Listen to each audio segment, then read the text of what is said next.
Good gentles all, please welcome those loquacious lovers of legends and lore. Those versatile viscounts of voluminous verbosity as they portray a panoply of personalities under this preeminent proscenium. Please welcome Mr. Smythe and Mr. Jones. Can we get a huzzah? Very nice. I'm Mr. Smythe. And I'm Mr. Jones. And how is each and everybody doing today? Welcome to the theater, the famous Royal Theater. And while we're in the theater, I say let's do a play. Our imagination, as well as good enunciation. Together we will be creating a creation that will take your breath away.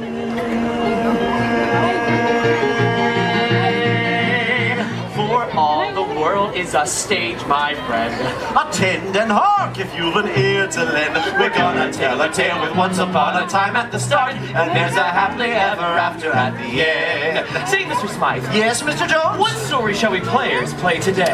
Today we shall render upon these boards an adventure that is most hair-raising. Ooh, well said, Mr. Smythe. For today we will tell the timeless tale of Tangled! It's a very special tale of a very special girl. She's full of hopes and dreams, a little something like you. And if she puts some work into it, makes her mind up to pursue it, she can make her wish come true. It may be awfully hard to do, but with imagination, some courage and determination, if she can conquer all her fears and trepidation, well then she just might make it through. For all the world is a stage, my friend. Attend and hark if you've an ear to lend. And here's one thing on which you can depend.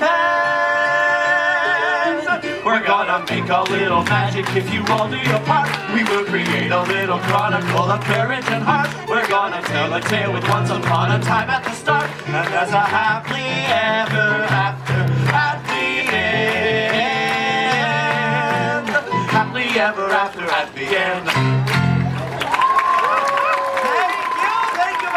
Lords and ladies, and welcome to the Royal Theater. Now, to help us tell our tale today, we have two special guests. Two special guests? Yes. Who's on first? A young lady with golden locks. Goldilocks and her three dancing bears? No, we don't have three dancing bears. Only two? No. Just one? No, there are no dancing bears. Lords and ladies, presenting Goldilocks and no dancing bears!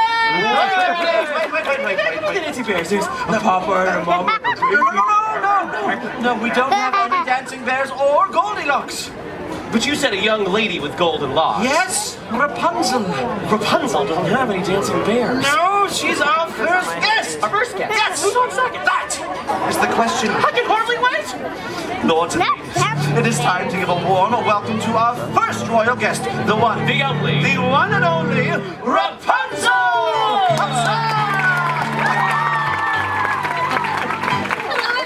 Princess Rapunzel, we are honored to be in your presence today. Yes, and we are most delighted that you accepted our invitation to join us in a live performance of your story. Oh, it's my pleasure. After all, who better to help us tell the story of Rapunzel than Rapunzel? This is going to be such an adventure. Now, remember, we are here to assist you in any way that we can. Should you wish to know where to stand, we shall show you. Should you want to know what to say, we will tell you. Should you wish to recognize one of us for most outstanding performance by a player in a leading role, drama, or comedy, we shall kneel before you in humble gratitude. Oh, I'm sure you'll both be wonderful. Very well then. Are you ready? Yes. Then let the play begin. Once upon a time, there was a radiant young lady named Rapunzel, who lived at the top of a tall, tall tower. From the time I was just a baby, my mother never allowed me to go outside. Each day, as Rapunzel gazed out her tower window, she wondered when would her life begin. It was my dream to see the floating lanterns that appeared in the night sky every year on my birthday. But today, like every other day, Rapunzel's daydreams were interrupted by the sound of a familiar voice. Rapunzel! Mother Gothel? Let down your hair! Oh, let me undo that for you. Wait a minute. You have no idea how long it takes to braid this. But of course!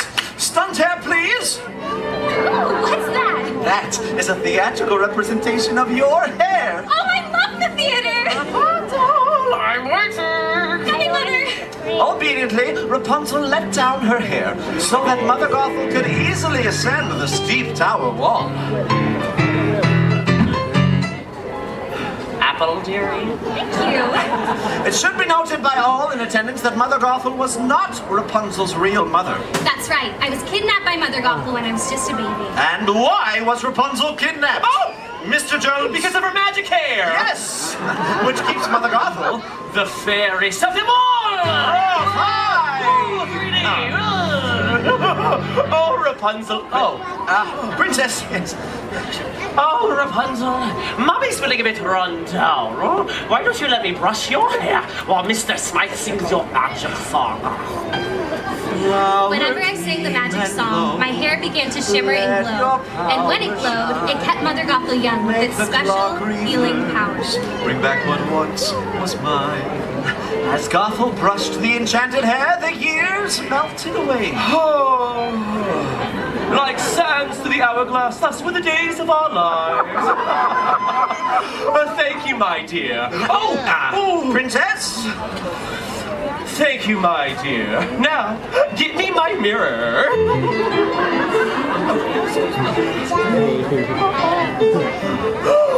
Do you know what I see? I see a strong, confident, beautiful young lady. Oh, look, you're here too. Realizing this may be her last opportunity, Rapunzel summoned the courage to ask. Mother, I was wondering, since it's my birthday tomorrow, will you please take me to see the floating lanterns? It's my only birthday wish. Absolutely not, Rapunzel! Oh, sorry. Samuel? Flower gleam and glow, let your power shine. Make the clock reverse, bring back what once was mine. Ta-da! Like I said, the world is a dangerous place, filled with ruffians and thugs. And that's why I keep you locked in this beautiful tower. Oh, sorry. Seriously? Sam!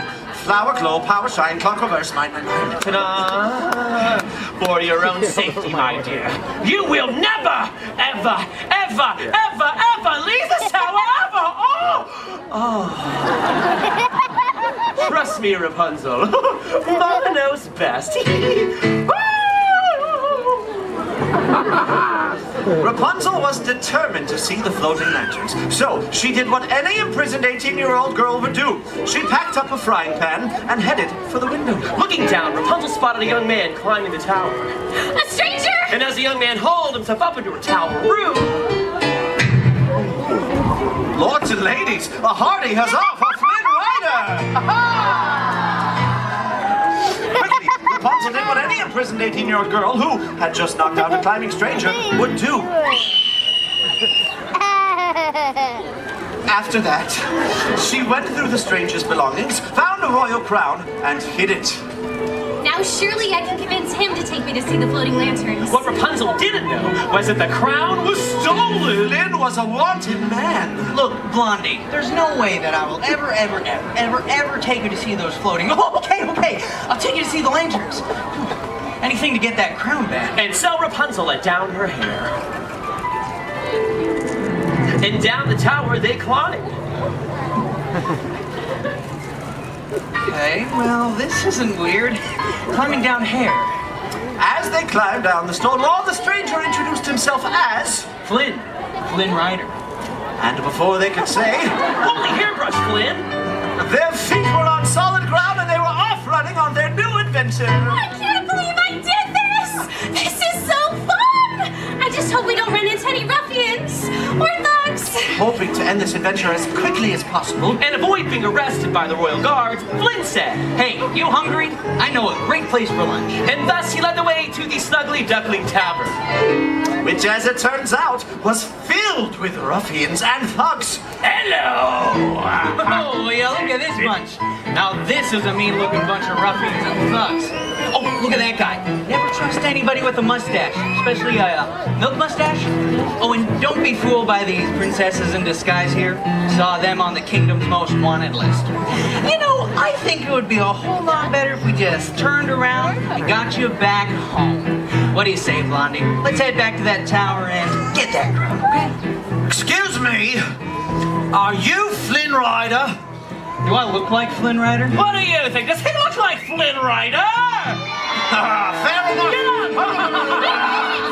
Give me back my stranger! I need him to take me to see the floating lanterns. It's my dream. Don't any of you have a dream?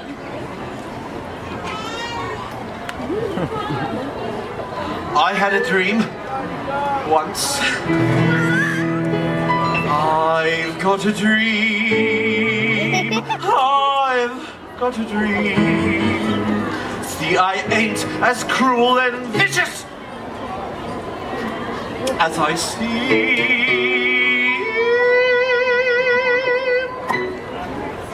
Though I do like breaking famous, you can count me with the dreamers. Like everybody else, I've got a dream. Hey! I've got a dream! Oh, take it away, fellow ruffian! Where's my light? Oh, I've got scars and lumps and bruises, plus something here that oozes. And let's not even mention my complexion. But despite my extra toes and my goiter and me nose, I really want to make a love connection. He's got a dream. He's got a dream. I've got a dream. She's got a dream. I just want to see the floating lanterns gleam. And with every passing hour, she's so glad she left her tower. Like all you lovely folks, she's got a dream. Yes, way down deep inside, we've got a dream. Yeah! Ha-ha! Suddenly, out of nowhere, came a brand new character nobody'd ever seen.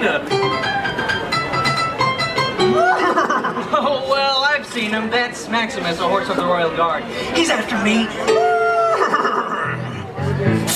Follow me. There's a secret passage.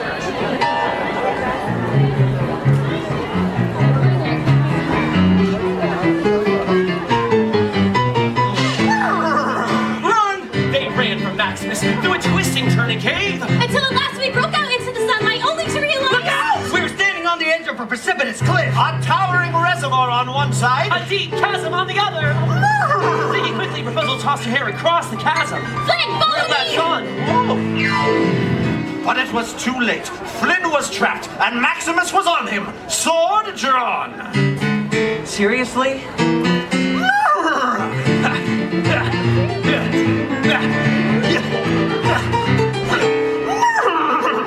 What? Sorry, I'm a little hoarse. Suddenly, with a swift parry and thrust, Maximus knocked the frying pan out of Flynn's hand. That's not good. Flynn, catch! Got it. Thus, Flynn was able to follow Rapunzel to safety. Can we get a huzzah? However, their victory was short-lived, for Maximus kicked his hooves against the reservoir, releasing a flood of water. Flynn and Rapunzel found themselves trapped in a cave, too dark to find their way out, with the water level rising. I never should have left the tower. This is all my fault, Flynn. Eugene. What? My real name is Eugene Fitzherbert. Someone might as well know. Well, I've got magic hair that glows when I sing. What? I've got magic hair that glows when I sing.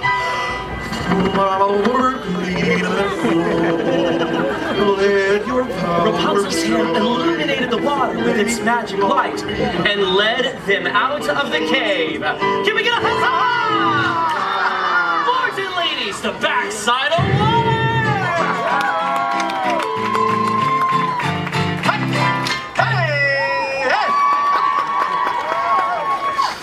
Once on dry land, Eugene kept his promise and took Rapunzel to see the floating lanterns. Wait a minute. Where's the boat? What boat? We were in a boat. She's right. We were definitely in a boat. We don't have a boat. Oh, it was so romantic. You can't leave that part out.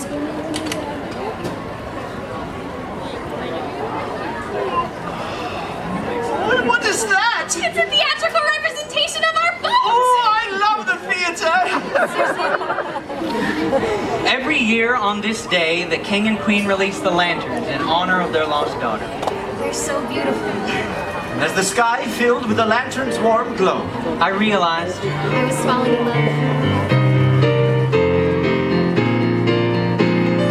at last I I see the light, and it's like the fog has lifted. And at last I see the light, and it's like the sky is new, and it's warm and real and bright, and the world has somehow shifted. All at once, everything is different now that I see you. Now that I see you.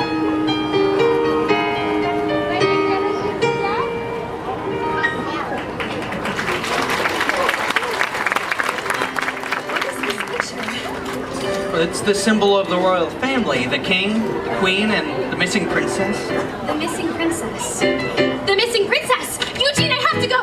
As quickly as she could, Rapunzel raced back to her tower. Rapunzel, where are you going? Rapunzel, where have you been? Out there, discovering who I really am. I'm the missing princess. Huzzah! Well, bravo, you figured it out. But you and your magic hair aren't going anywhere. You're staying right here, keeping me the fairest of them all. Rapunzel! Eugene! I discovered who you really are! And Eugene fell to the floor. He's dying! Well, that's the circle of life, my dear. Now come along! Where are we going? Where nobody will find you again. We can't let him die! We can't let him leave and expose our secrets. Please, please let me heal him, and I'll go away with you forever. I promise. Knowing that Rapunzel never broke a promise, Mother Gothel agreed to allow her this final act of kindness. I can't let you do this. I can't let you die. If you do this, you will die. So, with his last bit of strength, Eugene grabbed Gothel's knife and cut Rapunzel's hair. No! Come back here, my precious! My golden hair suddenly lost its magic. Causing Mother Gothel to wither into a shrieking old hag. Thou cursed brat! Seest what thou hast done! For I melt! 'Tis not a bit of fun! I'll get you, my pretty! And your little chameleon!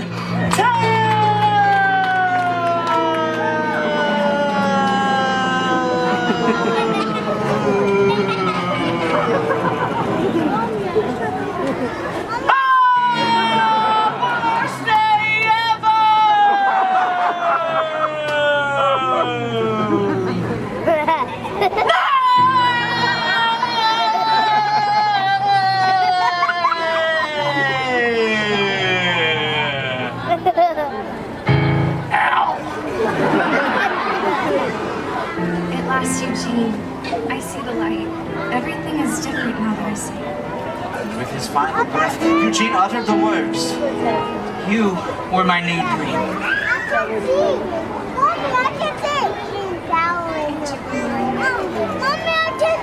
Rapunzel was heartbroken. And finding her new dream, she had lost true love.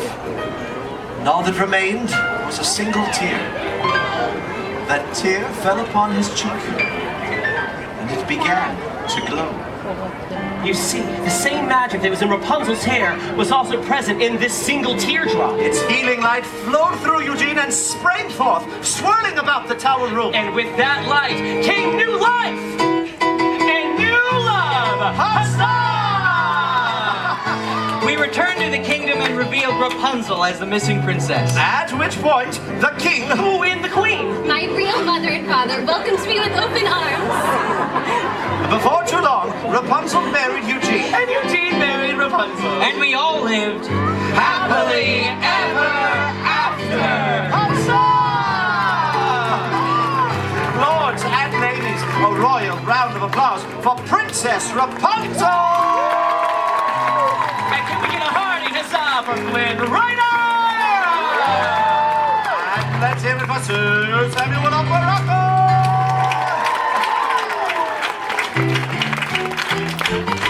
And so we made a little magic and you all did your part. Yes, you created us a chronicle of courage and heart. We told a fairy tale with once upon a time at the start.